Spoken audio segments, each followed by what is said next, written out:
job or a dream come true. But when I started implementing it,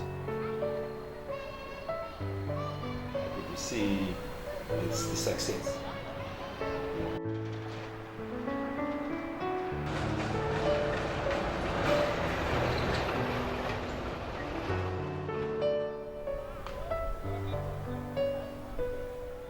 Talking about this place is 1.6 hectares. That is the total area of this place. But being as small as it is not a handicap. There are so many things which are happening here. We have businesses thriving here, like Produccer, a nightclub is here now. A general dealer shop, a butcher is here, a grinding mill is there. We have a piggery project. We have a fish project here, goat and sheep project is on here. Broiler, road runners, shooters, and even layers and rabbits. We managed to have a garden that is producing some food, cereals and vegetables, and of course the rest.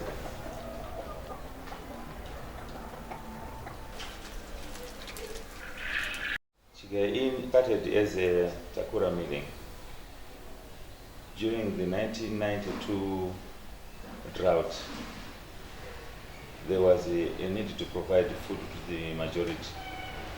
So I started the Takura milling after I realized that my pigs were going to starve, since the majority of the people did not have enough maize.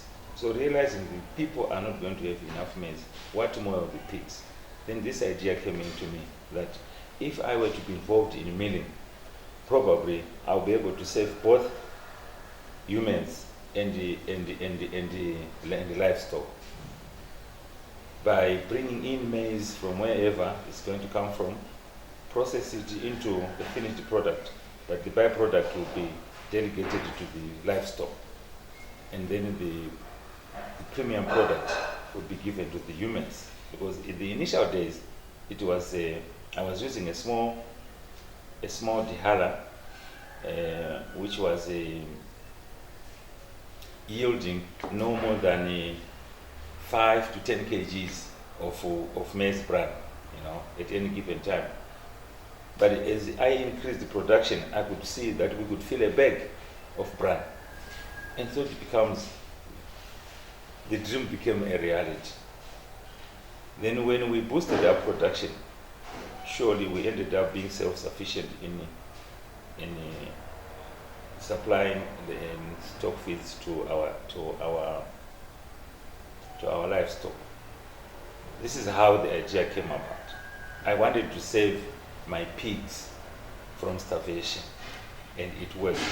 But when the drought was over, we were overtaken by events. Takura milling became defunct because the major milling companies were now competing with it.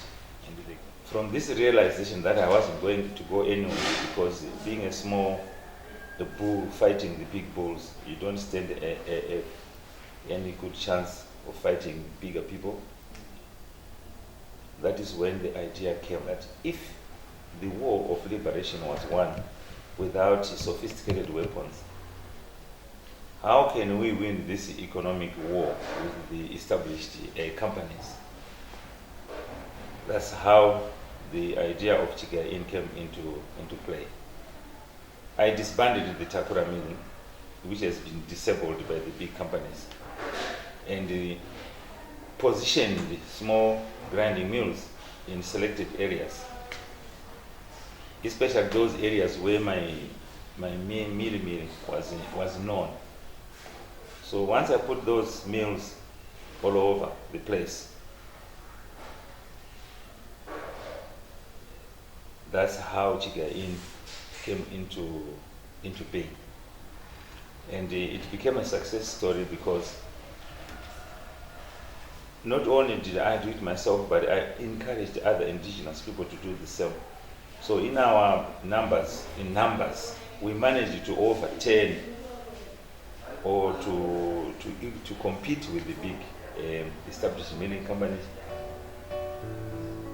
using these small milling units and grinding mills. What's happening here is we're cleaning the maize. The process starts from cleaning the maize. We are removing the husks and all the roughage from the maize. And look at this. This is what we are doing. We are removing just the outer cap, and we are disturbing a bit of the embryo as well. As you can see from this this kernel, we have disturbed the embryo. So in that stuff there is a combination of embryo, which is a protein, a starch is also there, and then the outer coat, the pericap, which is the skin. This forms our bran. This is now our maize bran. This is what we then we add soya meal and vitamins, and we make stock feeds out of it.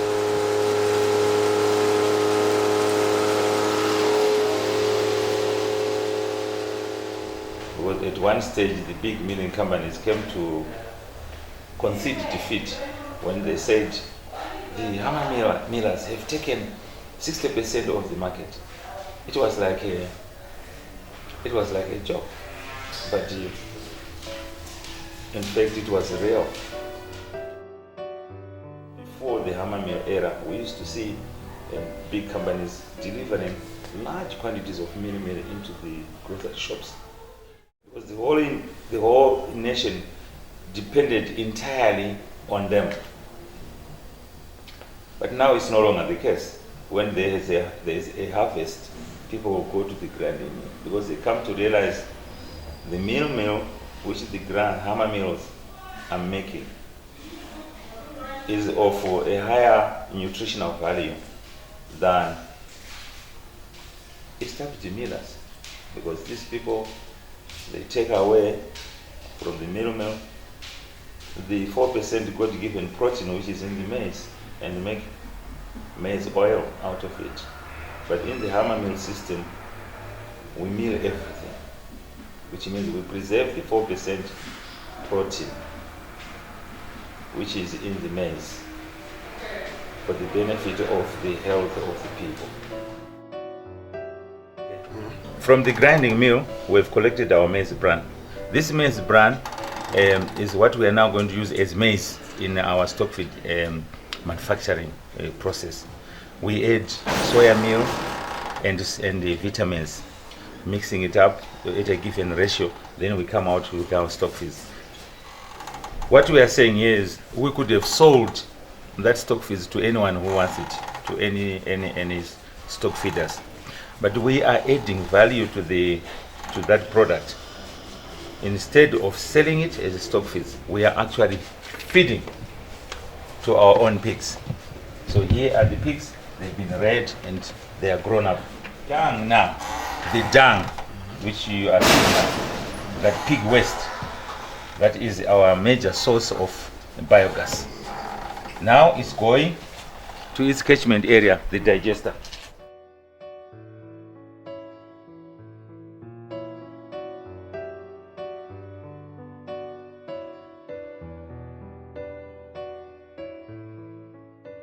The residual dung is now being driven by water.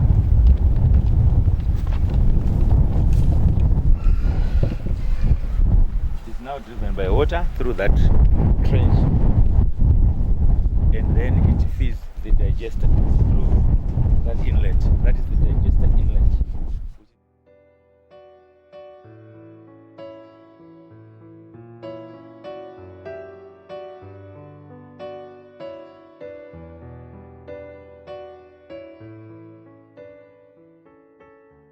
After independence in 1980, I'm sure the government came out with an idea of appropriate technology. So they send out people in the world to search for appropriate technologies. And among the technologies that these people brought into the country was the milling, the biogas, and things like soap making, candle making projects. And I got hold of these technologies.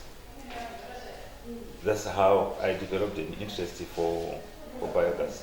I realized biogas would provide energy, but at the same time, it would save our forests from elimination by people using it as an energy source. So I became very much interested, but because we didn't have the knowledge to construct a biogas digester, we had to depend on those who had the knowledge, but these people were not forthcoming. This digester is feeding into a main line. So every other digester is feeding into the main line, so that they help each other. One could be carrying more at a given time and the other one is less, but it depends with which one has got a higher pressure. The one that is on higher pressure is one which is allowed into the mainstream, into the main line. Then the one which is on low pressure is put on hold. When it has also attained higher pressure, it's allowed to go in. So it's exchangeable. It comes to this human toilets. It's coming to this human toilets, and then it picks up the fresh human stew, and then it goes with it all the way to digester number 3. And when it is digested enough in this number 3, it is discharged to digester number 4. In other words, number 4 is a runoff from 3. Number 3 is a runoff from 2, which picks up human, and then it goes to digesting number 3. Then from number 3 it goes to number 4. When all is said and done, it then comes to this decanting tank, and the process is now considered done. We've exhausted, we've captured all the possible gas. Yes, there is still some gas here being formed, but it's now insignificant. It's not much. There's not much to talk about now. So this now becomes our fertilizer. We then pump this back all the way to the fields, to the garden, to nourish our land. And this is producing the best. In fact, I need someone to prove to me. I think this is the best fertilizer I can think of. It has been tested. It contains 96% nitrogen. So it is probably the best available fertilizer.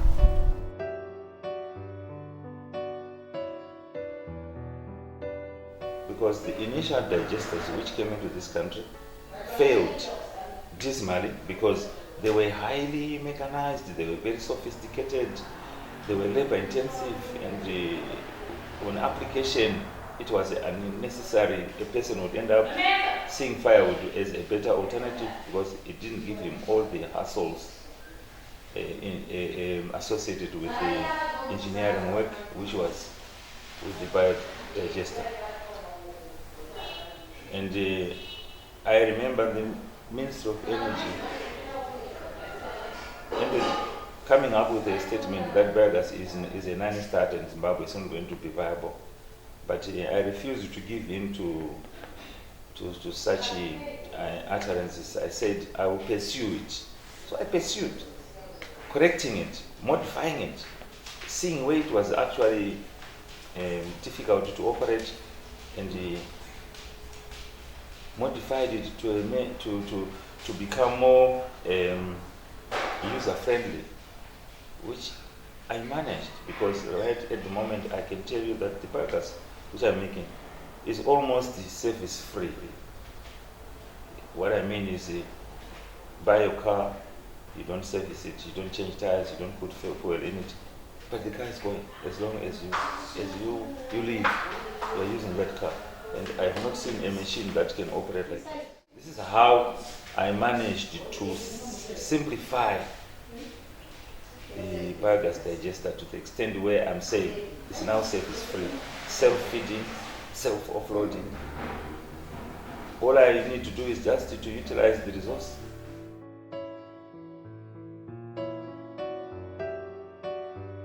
This time we are feeding to our pigs, and then we produce pigs. After producing pigs, these pigs we sell as meat, but in the process of rearing pigs, they also give us their waste, which is their dung. We take this dung. This is what we now put in our digesters, and this is going to produce gas, methane, which we are now using in our homes.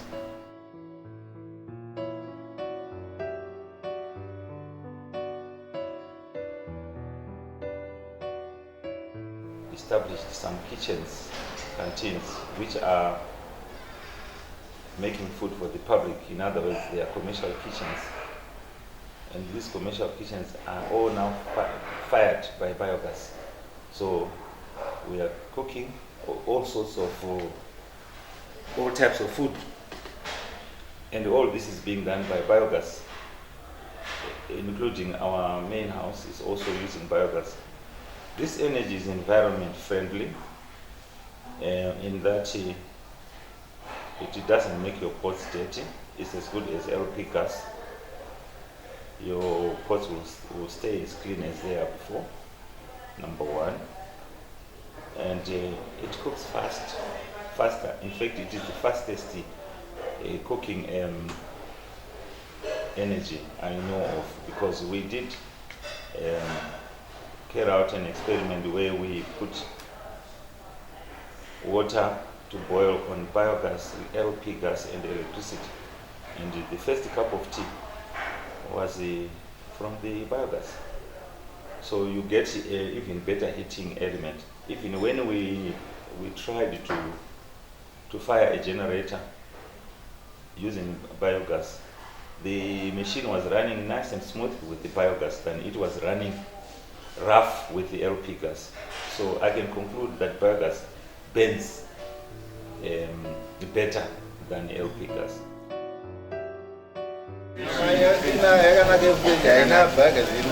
Gasi hari muwe nokuti varangosvara kutsvakasa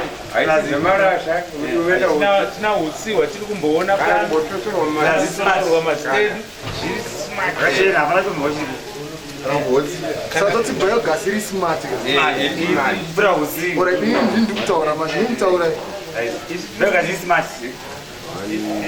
Biogas is environment friendly. Haishipise mapoto edu, haishipise nyama yedu, hainhuwise nyama yedu. Hatatema miti yedu. Hachabuda misozi, hachafutidza moto. Kana kutsvaira dota hapasina.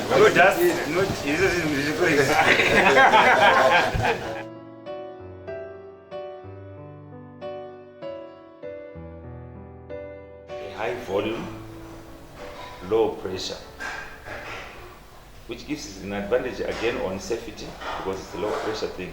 There is no possibility of explosion here. It's a high volume, low pressure. It's safe to use. So you need bigger vessels because it's a high volume. That is where it can it is a disadvantage against LP. LP is a high pressure, low volume, which means it is compressed into a smaller container. We are paying ZESA $125 a week for electricity, but this electricity is mainly for fridges and lights. We are not cooking, we are not heating water with that electricity. So I can imagine if we didn't have biogas by now, we could be paying probably 4 or 5 times that amount to ZESA. My future plans are to try and eliminate ZESA slowly by incorporating other energies like solar as well. So that at one stage we will say ZESA become our backup, not our mainstream. For the past year or so, we are having enough gas every day, and we are not exhausting all the gas that is being produced. So yes, we are self-sufficient, because this includes slaughterhouse. Uses a lot of energy as well when there is a slaughter. We boil a 200-liter drum for slaughter. Maybe on a day like that, that is when we can say we have exhausted all the gas that was in store. But the following morning we'll be back to full capacity again. Gas is the future. If we want to save our forests, it's the energy that we must encourage people to use throughout the whole country.